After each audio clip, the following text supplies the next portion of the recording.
Well, thank you, friend. Shabbat Shalom. My apologies because I seem to be having some problems with the sound equipment. So hopefully it'll be okay. Yeah, thank you all for your comments last week. It seemed like a lot of you really enjoyed the show. Thank you, thank you, thank you. I'm so glad when things we look at strike a chord. The topic of siblings, that's something that, seems to be close to everybody in one form or another. And it seems to affect many people. I've seen instances, as I'm sure you all have too, where some siblings are so close that you think it's not natural. And isn't it great to see such love? It really is the truest way. We should love everyone unconditionally. And I have seen some where it is just as if the siblings were all single children who never have anything to do with the other. And there is, of course, everything in between. And I'm sure you have all seen that too. And remember, friends, whichever path you walk, you pass on. So nothing either starts or ends with you. And we will see that in this portion. Now, the twin tail of sibling relations, last week and this, really do complete an amazing picture. But before we get to that, let us all send some healing energy out for Anne, who let me know that her niece Devin Smith, her brother Alan, and his partner Kathy are in need. Mishaberach imotenu makor habracha lavotenu. Bless those in need of healing and help us find the courage to make our lives a blessing. Let us say Amen. And friends, you may or may not be aware that from ancient times onward, the book of Psalms has been used for expressing prayers of healing energy. And if you are interested, we can do a session on it. But in the meantime, for any of you who know someone who is in troubled times, recite any of Psalms 16, 20, 25, 26, 38, 54, or 81. And think of those immortal words of Paul Simon. When you're weary, feeling small, when tears are in your eyes, I will dry them all. I'm on your side when times get rough and friends just can't be found. Like a bridge over troubled waters, I will lay me down. Who doesn't want to know that there is somebody there for them? That in itself is a healing thing, my friends. And if you know someone recovering from illness, recite any of Psalms 6, 30, 41, 88, or 103. And there are other Psalms, and there are other instances of when Psalms come in handy. There's a whole series of books on them. And, we will, like I say, if anybody's interested, devote an evening to talking about them. Now, as I mentioned last time, we are rapidly approaching the twin festivals of light and miracles, Chanukah and Christmas. And while there are some tremendous similarities we will talk about, there are also some differences which we will talk about. And of course, we are starting to be inundated with Christmas movies at this time of the year. And friends, I hardly miss any. There does not seem to be any religion to them anymore. They're almost all Santa-based. And who does not love Santa? He brings gifts. And what Jewish kid didn't grow up wishing Santa would make a mistake and stop by his place just once? As I said last week, I wouldn't mind seeing a new green field under the proverbial tree. You'd almost wonder these days why Christmas even seems to have a religious affiliation. Goodbye, Jesus. Hello, Santa. Now, I remember watching Saturday Night Live when it began and was funny, and when there were much fewer channels, but for some reason, way more choice in what to watch. And I remember when they explored the Christmas Hanukkah theme by having Santa needing help delivering toys and cool stuff, and calling on his Jewish counterpart, Hanukkah Harry, whose workshop sat at the top of Mount Sinai. You remember that? And he comes to the rescue delivering socks and underwear, dreidels, and chocolate Hanukkah gelt to all the kids. The Jewish kids would be used to it, but the kids who normally get Christmas presents, well, they were just a little bit less than enthralled. But it was the epitome of interfaith cooperation, as we saw that we are all one, deep down the same, except on one hand, We have a folk character that caters to wants and desires, and on the other, one that caters to needs. Kind of like the twin aspects of self.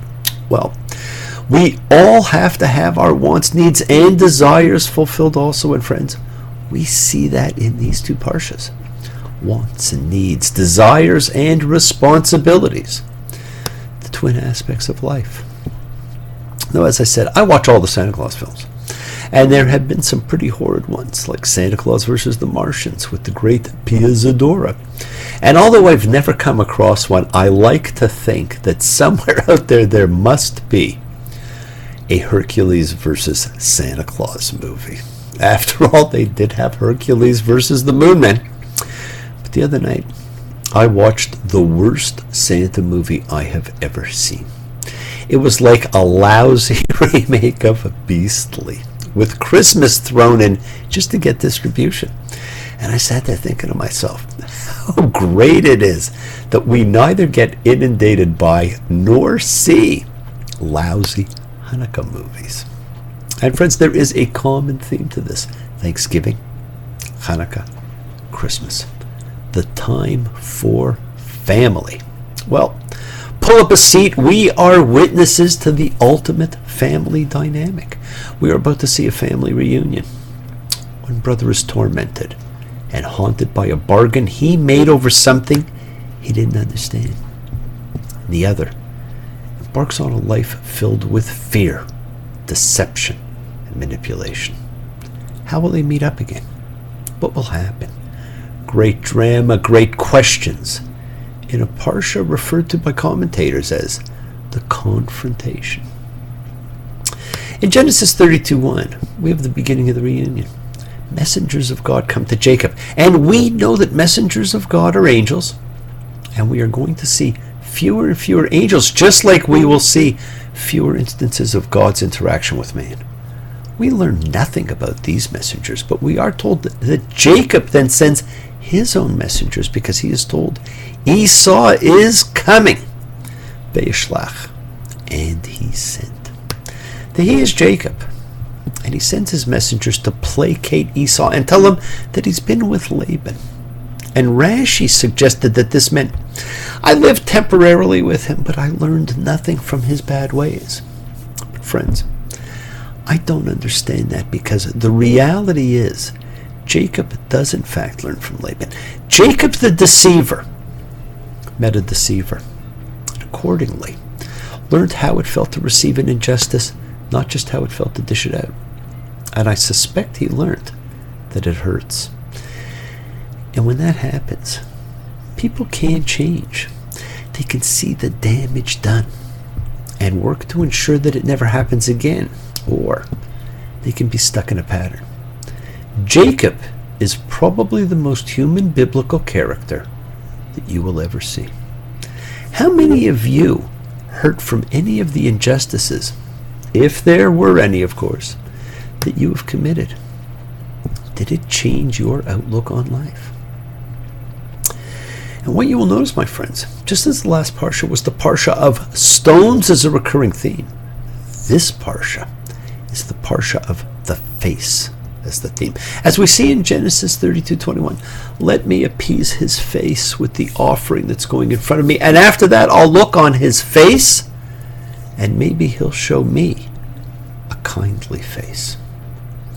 The word face recurs 5 times in this line, and throughout these chapters, it's part of the term that is translated as the preposition in front of or ahead of, which in Hebrew is lepanei. It's an amazing scene and an incredible description. Jacob must face his past. He must face his brother who he wronged, in the midst of which will come the account of his only immediate contact with God in his life, his struggle, after which he will say, I've seen God face to face. And it is these 2 encounters, first with God and then with his brother, which will then be brought together as he says to Esau, I've seen your face like seeing God's face. And friends, there is, of course, pure irony in this, because Jacob left 20 years earlier in the wake of his deception which was succeeded and successful only because his blind father could not see his face. I've just seen a face. I can't forget the time or place where we just met. You see, in biblical Hebrew, placate is appease his face. And as he said, let me placate him with the tribute that goes before me, and after I shall look on his face. He is still deathly afraid of how Esau is going to be towards him. By his actions, you can see he fully expects Esau to still want to kill him. And of course, in keeping with the whole in mind, we will have the theme of face come back later as the Torah ends with the Song of Moses and God saying he will hide his face from man. And friends, it has been hidden ever since. I have never known the likes of this. I've been alone and I have missed things and kept out of sight. He has missed things and kept out of sight because all of his actions are acts from fear. And Jacob was greatly afraid, and he was distressed, and he divided the people that were with him, and the sheep, and the cattle, and the camels, into two camps. And he thought, should Esau come to the one camp and strike it, the remaining camp will escape. Two camps. And friends, there is a dualistic division that runs through the whole Jacob story. Twin brothers struggling over a blessing that cannot be halved. Two sisters struggling over a husband's love. Flocks divided into unicolored and multicolored animals. Children divided, some from love, some from resentment. Jacob's material blessing now divided into two camps. My friends, he has immediately retreated into his mental world of fear. And I will remind you that fear is what imprisons us. And the holiest holy day in the Torah was Passover, because it was the celebration of freedom over fear. We see the insidiousness of what fear has done and how it will dominate this man and his family. Save me from the hand of my brother, from the hand of Esau, for I fear him. Friends, some incredible things happen in this parsha. We get an amazing insight into the continuing character of Jacob. We have the famous wrestling with God, an angel, a night spirit. Your guess is as good as mine or anyone else's.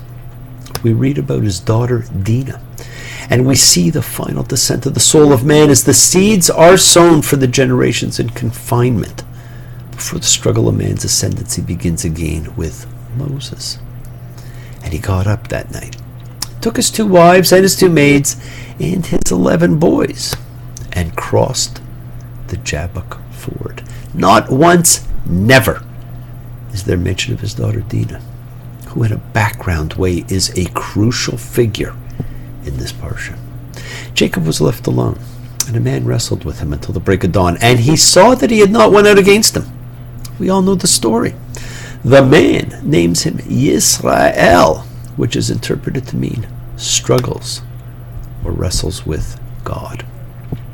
Let me go, for dawn is breaking. And he said, I will not let you go unless you bless me. And he said to him, what is your name? And he said, Jacob. And he said, not Jacob shall your name hence be said, but Yisrael. For you have struggled with God and man, and won out. And friends, all of us who are the children of Israel are the ones who have struggled with God, and who has not. And Jacob names the place Peniel, meaning I have seen God face to face, and I came out alive. Reminds me of one of those 5-minute sentences in a foreign film, which gets a 2-word subtitle, and you sit there and go, that's what he said? Friends, Abraham's name change was a mere rhetorical flourish compared to this one.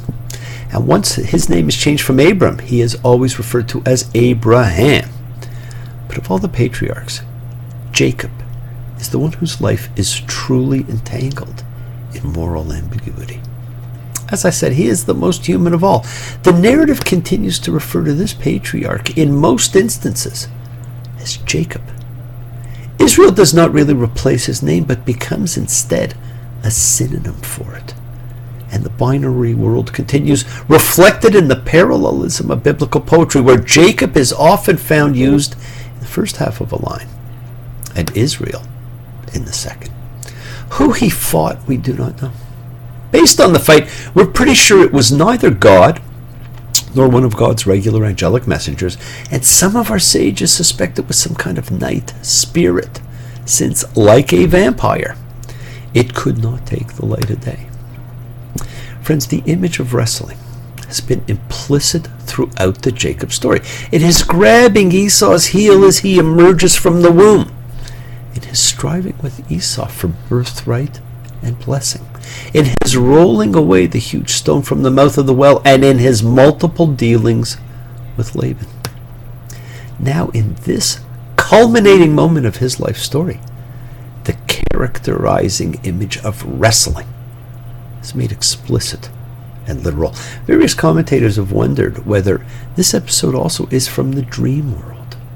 And perhaps the real point, as Jacob's adversary himself suggests when he refuses to reveal his name, is that he resists identification. He is the embodiment of antagonism in Jacob's dark night of the soul. And he may very well be an externalization of all that Jacob has to wrestle with within himself. As John Lennon's saying in Number 9 Dream, took a walk down the street through the heat-whispered trees. I thought I could hear somebody call out my name as it started to rain. Ah, Boakawa, Pusei, Pusei. Friends, all of the encounters, all of the significant encounters of his life leave a lasting mark on Jacob, and his encounter with the unfathomable other is no different. They all resonate with the larger sense of life powerfully recorded in his story. Experience exacts many prices, and he bears his inward scars as he lived onward. His memory of fleeing across the Jordan, his fear of the brother who he has wronged, and soon his grief for the beloved wife he loses, and then for the beloved son he thinks he has lost. I am sure in our brief sojourn thus far this year, you've noticed there's really very little character development in Adam, Eve, Noah, Abraham, Sarah, Isaac, or Rebekah, all of whom remain constant figures throughout the stories about them. Jacob changes, and the matter of deception is intimately related to that development. Esau had pointed out Jacob's very name connotes deception, to catch. Jacob starts out as a manipulator, but he is changed after his experience in Mesopotamia. He has been the deceiver and the deceived. He has hurt and been hurt. He has struggled and prospered. He has been active, but now becomes like his father, passive, seeking to appease his brother and avoid strife and risk. But with all the change that takes place, he is remarkably still driven by fear. Upon getting ready for seeing Esau, he splits his possessions from least important to most. And he placed the maids and their children first, and Leah and her children following, and Rachel and Joseph last. As a suppliant does, he bowed 7 times on his way to see Esau, his brother, and the reunion culminates in Genesis 33:4. And Esau ran to him and embraced him and fell on his neck and kissed him. Esau had forgiven and moved on. Jacob was still dominated and even trapped by his fear of having stolen and deceived. Our sages and biblical commentators and the Midrashim report how evil and horrid Esau was. There is a Midrash which says everything Esau did was motivated by hatred, except his reunion with Jacob. But friends, this was out of the need to vilify him. There is no written record supporting this evilness of him anywhere. Esau wants them to travel together, but Jacob pretends he will only hold Esau up. So Esau offers to post some men with Jacob to help him. But this offer to post men is not attractive to him because Jacob's afraid. And he tells Esau that he will meet him in Seir. But in fact, the next 2 verses report that Esau does go back to Seir. But Jacob turns the other way, and goes to Sukkot. Wow, look at what fear can do, my friends. It is inculcated in him, and you see it more and more. It even dominates the only story about his daughter, Dinah. It's not talked about much, and she is hardly mentioned. We think only of the 12 sons of Jacob. We will also see how the right of firstborn has no meaning to him. It meant nothing when he usurped his brother's rights. It meant nothing in his bridal choice. And we will see later that it means nothing when he demotes Reuben for his transgression and Shimon and Levi from first and second status because he feels they left him vulnerable. Everything is about him, not about the higher roles of ethics, morals, or law. The story of Dinah is a story of love called a story of rape.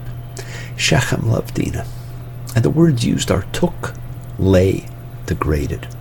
Genesis 34:2. He took her and lay with her and degraded her.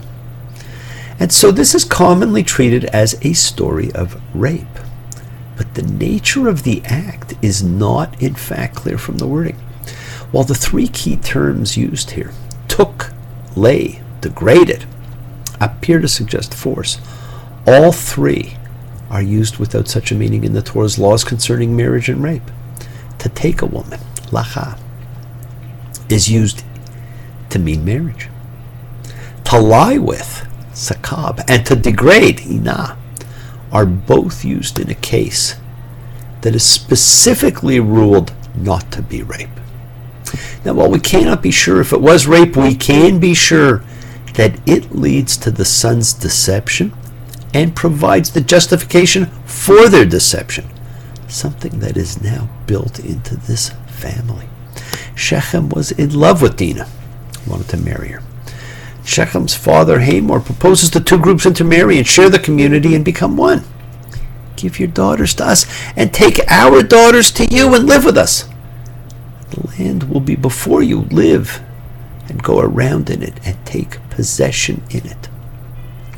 And Jacob's sons answered Shechem and Hamor his father with deception as they spoke. We aren't able to do this thing, to give our sister to a man who has a foreskin, because that's a disgrace to us. Only this way will we consent to you, if you'll be like us, every male among you, to be circumcised. And we'll give our daughters to you and take your daughters to us, and we'll live with you, and we'll become one people. And it was on the third day when they were herding in two of Jacob's sons, Shimon and Levi, Dinah's brothers. Each took his sword, and they came upon the city stealthily, and they killed every male. Jacob's upset, not because it was wrong, but because of his fear. And Jacob said to Shimon and to Levi, you've caused me anguish, making me odious to those who live in the land, to the Canaanite and to the Perizzite. And I'm few in number, and they'll be gathered against me and strike me, and I'll be destroyed, I and my house. Morals, ethics, a very interesting patriarch, a very human one, and a character allowing the development of character. How well would that great Dion song have been if it were Abraham Martin and Billy Carter? Anybody here seen my old friend Abraham? Can you tell me where he's gone? He freed a lot of people, but it seems the good, they die young. You know, I just looked around and he's gone. Then as now, the stories that count, the stories of the patriarchs, are the stories of freedom. Now, his beloved wife Rachel has Benjamin, and she dies. This is the saddest and the most ironic consequence of all of the deceptions in the narrative. Jacob had unwittingly put a curse on her by telling Laban, let the one with whom you'll find your gods not live. Rachel had hidden them and told her father that she was menstruating, so as to keep him from searching her. Now she dies in childbirth. That serves to reveal her deception, that she could not have been menstruating, and as the horrible fulfillment of Jacob's words. Many to this day stop at her roadside grave, where you can buy string and sacred oil. Isaac dies. Esau and Jacob come together to bury him, and we are told Esau leaves and we get a genealogy of his descendants in order to establish that this branch of the family was now away from Canaan, because Jacob is about to move into Isaac's estate, where we will begin the Joseph Chronicles, the most storied individual in the Bible, and the man who will become a father to Pharaoh, and who will forgive his brothers and invite them to come to Egypt to survive. If you want it, here it is. Come and get it. Make your mind up fast. If you want it anytime, I can give it. But you better hurry, because it may not last. Did I hear you say that there must be a catch? Will you walk away from a fool and his money? Thank you, friends, for joining me. Come and get it. Give thanks, share, care, and love your family. Be well, be happy, be thankful, be grateful, be blessed, and share those blessings with those around you. And I look forward to seeing you all next week. Love to you all. Be well, be happy, be healthy. Shabbat shalom. Take care. Thanks.